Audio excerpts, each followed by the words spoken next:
नमस्कार विद्यार्थी मित्रांनो, FY BSc सेमिस्टर सेकंडमधील चॅप्टर नंबर फर्स्ट आपण या ठिकाणी अभ्यासत आहोत, population ecology.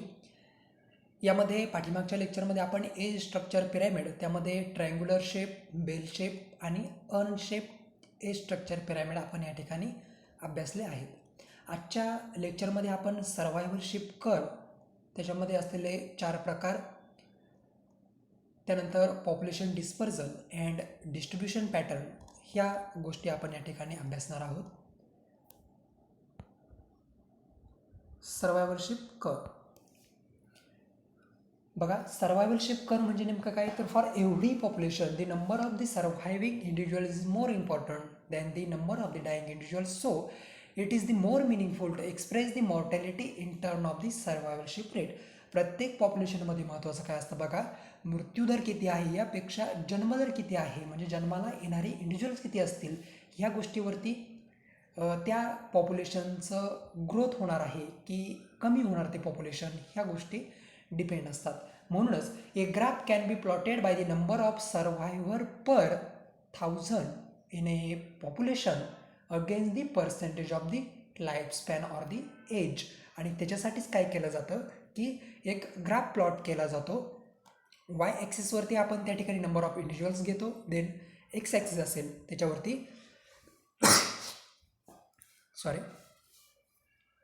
X ॲक्सिसवरती life span किंवा एज असेल ते आपण कन्सिडर करतो आणि त्यानुसार आपण एक ग्राफ प्लॉट करतो, त्यालाच आपण म्हणतो सर्वायव्हलशिप कर्व. आता यामध्ये मुख्यत्वे 4 प्रकार आहेत. त्यापैकी पहिला जो आहे तो आपण या ठिकाणी स्टडी करत आहोत, त्याचं नाव आहे हायली कॉन्व्हेक्स कर्व किंवा टाईप फर्स्ट सर्वायव्हलशिप कर्व.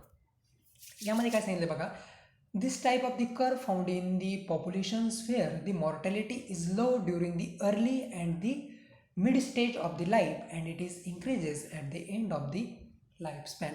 इथे काय सांगितलं आहे बघा, मृत्यूदर जो आहे, मॉर्टॅलिटी जो आहे तो कमी असतो ड्युरिंग अर्ली स्टेज, म्हणजे ज्यावेळेस ते ज्युव्हेनाईल असतात किंवा इमॅच्युअर स्टेजमध्ये असतात किंवा मिडल स्टेजमध्ये असतात, त्यावेळेस त्या ऑर्गॅनिझमचा जो मृत्यूदर आहे तो खूप कमी असतो. आणि तो जसा जसा मोठा होत जाईल किंवा ओल्ड होत जाईल, जसं जसं त्याचा लाईफस्पॅन वाढत जाईल, तसं तसा त्याची मॉर्टॅलिटी रेट जो आहे तो इन्क्रीज होत जाईल. त्यालाच म्हणतो आपण हायली कॉन्केव्ह कर्व किंवा टाईप फर्स्ट सर्वायव्हलशिप कर्व. ही गोष्ट इथे लक्षात ठेवण्यासारखी आहे, काय की मॉर्टॅलिटी जी आहे ती मिड एज किंवा अर्ली एजला खूप कमी असेल आणि जसं जसं त्या ऑर्गॅनिझमचं वय वाढत जाईल तसं तसं त्याचा मृत्यूदर वाढण्याची शक्यता जास्त असते. सेकंड पार्ट सांगितलं बघा, the highest survival is during the young and the adult stage and the lowest during the old stage. सर्वात जास्त त्याचा सर्वायव्हल रेट किंवा जगण्याची जास्तीत जास्त क्षमता त्याच्याकडे ह्या 2 स्टेजमध्ये असेल. पहिली आहे यंग स्टेज आणि दुसरी अडल्ट स्टेज, आणि सर्वात कमी ओल्ड स्टेजमध्ये, म्हणजे मॉर्टॅलिटी रेट जास्त असेल त्याचा ओल्ड स्टेजमध्ये. Such curve are found in the animals which produces the less number of offspring and the provide parental care. मग हे कुठे बघायला मिळतं आपल्याला, तर जे ऑर्गॅनिझम पॅरेंटल केअर शो करतात आणि नंबर ऑफ इंडिव्हिज्युअलची संख्या कमी असते ऑफस्प्रिंगची, अशा पद्धतीच्या ऑर्गॅनिझममध्ये आपल्याला अशा पद्धतीचा कर्व बघायला मिळतो. त्यामध्ये एक्झाम्पल जर पाहिलं आपण तर ह्युमन आहे, डिअर आहे, रॅबिट आहे, एलिफंट आहे किंवा इतर दुसरे मॅमल्ससुद्धा आपण या कर्वमध्ये बघायला मिळतो की जन्म देताना नंबर ऑफ इंडिव्हिज्युअल्स ते कमी जन्माला घालतील आणि त्यांची काळजी जास्त पद्धतीने घेतील, चांगल्या पद्धतीने घेतील. पॅरेंटल केअर त्या ठिकाणी आपल्याला बघायला मिळेल. अशा पद्धतीचा कर्व आपल्याला बघायला मिळतो टाईप फर्स्ट. हा कर्व जर बघितला आपण तर लक्षात येईल बघा, सर्वायव्हलशिप कर्व टाईप फर्स्ट. इथे बघा टाईम जो आहे तो एक्स ॲक्सिसवरती प्लॉट केलेला आहे. Life stage of the individuals, मग त्याच्यामध्ये प्री रिप्रोडक्टिव्ह किंवा पोस्ट रिप्रोडक्टिव्ह एज ग्रुप आहे, आणि नंबर ऑफ इंडिव्हिज्युअल्स, सर्वायव्हिंग इंडिव्हिज्युअल्स हे वाय ॲक्सिसवरती प्लॉट केलेले आहेत. हा ग्राफ जर बघितला आपण तर प्री रिप्रोडक्टिव्ह एज ग्रुप म्हणजे त्याचं वय कमी आहे इथे जर आपण पाहिलं तर, आणि त्या कमी वयामध्ये त्याचा सर्वायवल रेट सर्वात जास्त आहे. जसा जसा तो ओल्ड होत जाईल, अर्थातच पोस्ट रिप्रोडक्टिव्ह एजकडे जाईल, तसं तसा त्याचा सर्वायवल रेट कमी होत जाईल किंवा मॉर्टॅलिटी रेट हा जास्त वाढेल. बरोबर, हे आपल्याला इथे बघायला मिळतं.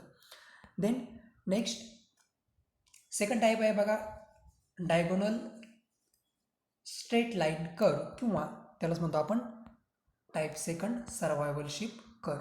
टाईप सेकंड सर्वायवलशिप कर्वमध्ये काय सांगितलं आहे, this type of curve found in the population where the mortality is constant throughout their life span. अशा पद्धतीचे पॉप्युलेशन किंवा अशा पद्धतीचे ऑर्गॅनिझम्स की ज्यांच्यामध्ये जन्मापासून ते मृत्यूपर्यंत जो लाईफ स्पॅन आहे तो कॉन्स्टंट असतो.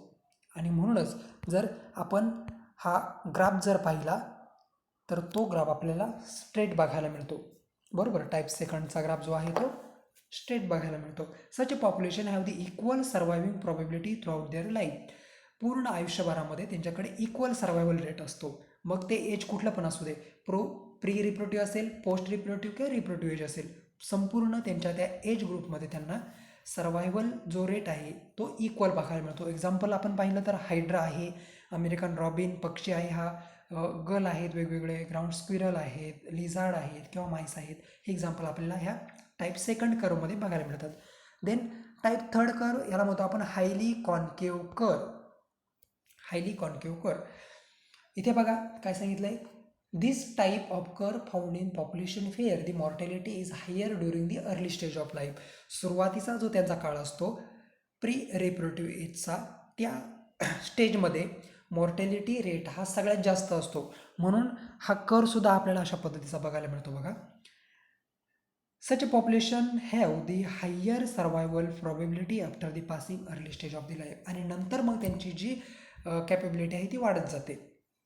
जसे जसे ते मोठे होत जातील तसे तसे त्यांची मॉर्टॅलिटी रेट जो आहे तो कमी होत जाईल. They produces large number of individuals and they provide the low or no parental care of the offspring. हे ऑर्गॅनिझम काय करतात तर ऑफस्प्रिंग जे आहेत जन्माला जास्त घालतात आणि त्यांची पॅरेंटल केअर ते घेत नाहीत. म्हणून सुरुवातीला त्यांचा मृत्यूदर सर्वात जास्त असतो. जसे जसे ते मोठे होतील तसा तसा त्यांचा मॉर्टॅलिटी रेट कमी होत जातो. एक्झाम्पल जर पाहिलं तर फिश आहे, फ्रॉग आहेत, ऑयस्टर आहेत, ओकलीफ आहे, हे आपल्याला एक्झाम्पलमध्ये बघायला मिळतात. देन फोर टाईपचा एक कर्व आपल्याला बघायला मिळतो बघा. Type 4 stair step curve. इथे काय असतं बघा, stair step survivorship curve may be observed when the mortality differs in successive stage of life. Mortality मृत्यूदर जो आहे तो प्रत्येक स्टेजवरती आपल्याला वेगवेगळा बघायला मिळतो. आणि म्हणूनच जर तो आपण ग्राफ जर पाहिला तर त्या ग्राफमध्ये बघा आपल्याला फिक्स अशी लाईन तिथे आपण प्लॉट केलेली नाही. आणि हे एक्झाम्पल आहे बटरफ्लायचं. बरोबर, for example the holometabolous insects like the butterfly exhibit the great variation in their survival at the different stage in their life cycle.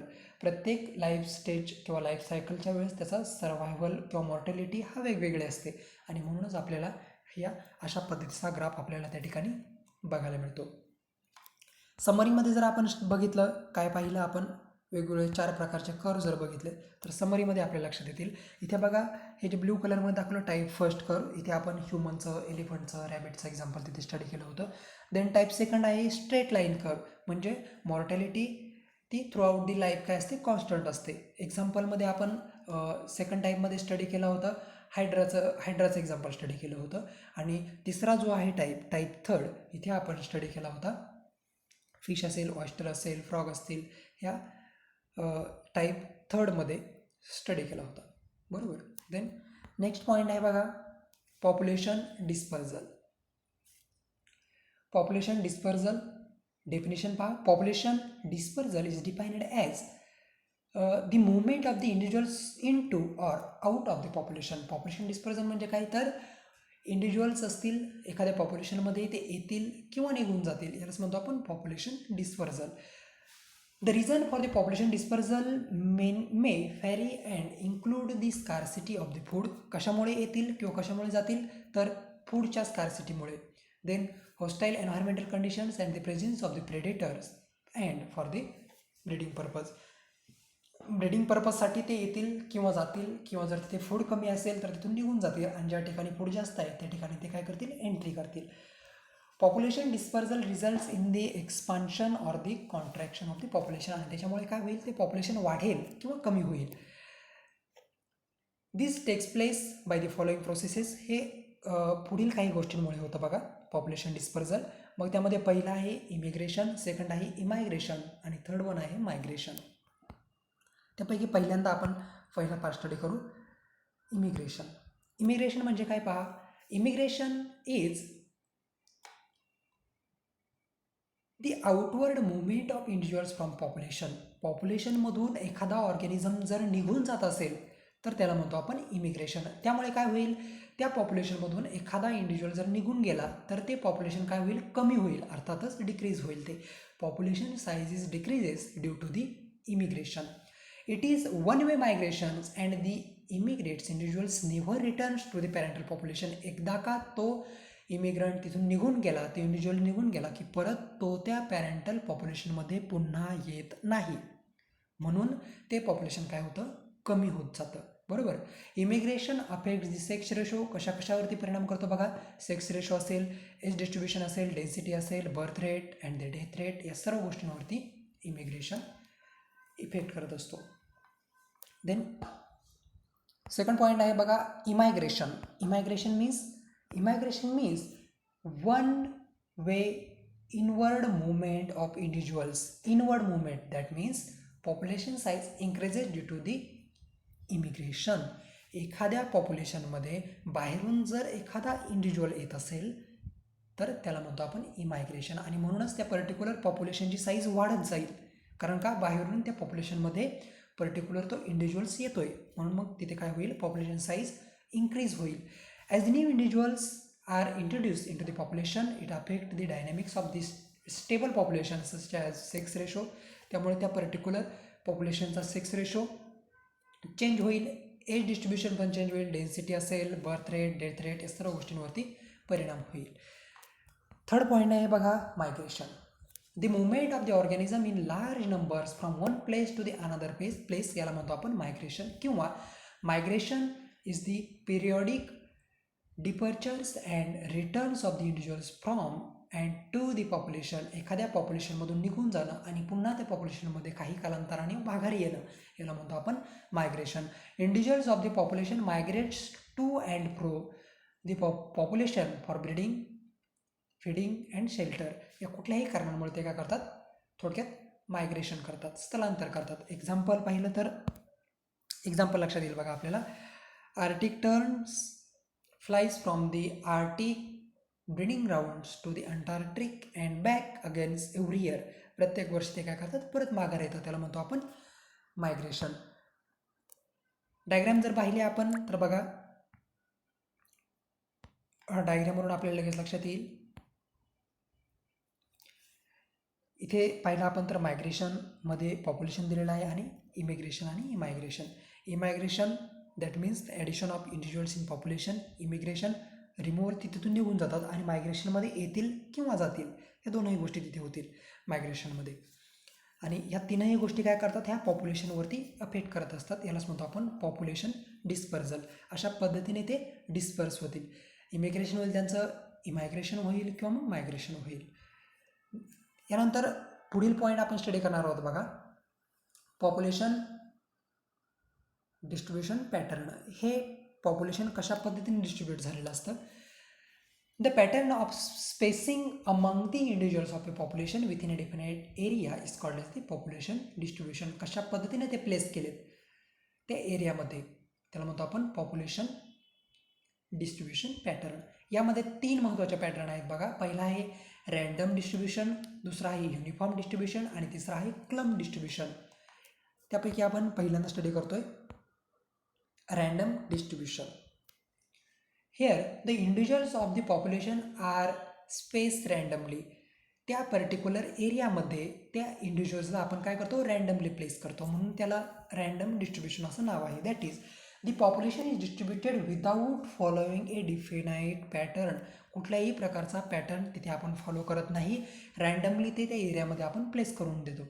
For example, plants that's have divined disperse seeds germinates wherever they happen to fall in the favorable environment. जे pollination आहे वाऱ्याच्या मार्फत जे होतं वनस्पतींचं, ते काय आहे, random distribution. Second type जर बघितला तर uniform distribution. Uniform distribution here the individuals of the population are space uniformly, that is almost equally in given space. तो जो एरिया आहे त्या एरियामध्ये इक्वली हे काय केलेले असतात, डिस्ट्रीब्यूट केलेले असतात, म्हणून त्याला म्हणतो आपण युनिफॉर्म डिस्ट्रीब्युशन. एक्झाम्पल जर बघितलं आपण, such a type of distribution is observed in the animal that maintain the different territories such as the nesting penguin and in the manage croplands. जे मॅनेज केलेले क्रॉपलँड्स असतात त्यामध्ये आपल्याला हे युनिफॉर्म डिस्ट्रीब्युशन किंवा नेस्टिंग ऑफ पेंग्विन त्यामध्ये आपल्याला हे युनिफॉर्म डिस्ट्रीब्युशन बघायला मिळतं. थर्ड डिस्ट्रीब्युशनचा टाईप आहे, त्याचं नाव आहे clump distribution. Here the individuals of the populations are arranged in the cluster or clump with few or more individuals. Clump असतं, त्यांचं ग्रुपिंग असतं, त्याला म्हणतो आपण clump distribution. This type of distribution is common in the nature and found in the social population. जे population social आहे, ग्रुपने जे राहतात, तिथे आपल्याला हे क्लम्प डिस्ट्रीब्युशन बघायला मिळतं. एक्झाम्पल जर पाहिलं आपण तर plants are clump where the soil and the environmental conditions are favourable for their germination and the growth. ज्या ठिकाणी सॉईलमध्ये न्यूट्रिशन जास्त आहे किंवा एन्व्हायरमेंटल कंडिशन जास्त आहे तिथे आपल्याला वनस्पती जास्त पद्धतीत बघायला मिळतात. किंवा दुसरं पण एक्झाम्पल आपण इथं बघितलं तर sea star clump together in tight pools where the food is available and they can successfully breed. जिथे फूड अवेलेबल जास्त आहे तिथे समुद्रामध्ये हे सी स्टार पण आपल्याला जास्त प्रमाणात बघायला मिळतात. डायग्राममध्ये आपल्याला बघायला मिळेल बघा इथे व्यवस्थित clump distribution, uniform distribution, random distribution. क्लम्पमध्ये काय असतं, हे ग्रुपिंग असतं ऑर्गॅनिझमचं पर्टिक्युलर एरियामध्ये. युनिफॉर्ममध्ये हे युनिफॉर्मली अरेंज केलेले असतात, इक्वल स्पेसवरती अरेंज केलेले असतात, सेकंड डायग्राममध्ये बघायला मिळेल. आणि थर्ड डायग्राममध्ये रँडमली डिस्ट्रीब्युटेड. इथे कुठल्याही प्रकारचा आपण फॉर्म्युला किंवा युनिक कन्सेप्ट या ठिकाणी यूज करत नाही, रँडमली प्लेस करून टाकतो तिथे.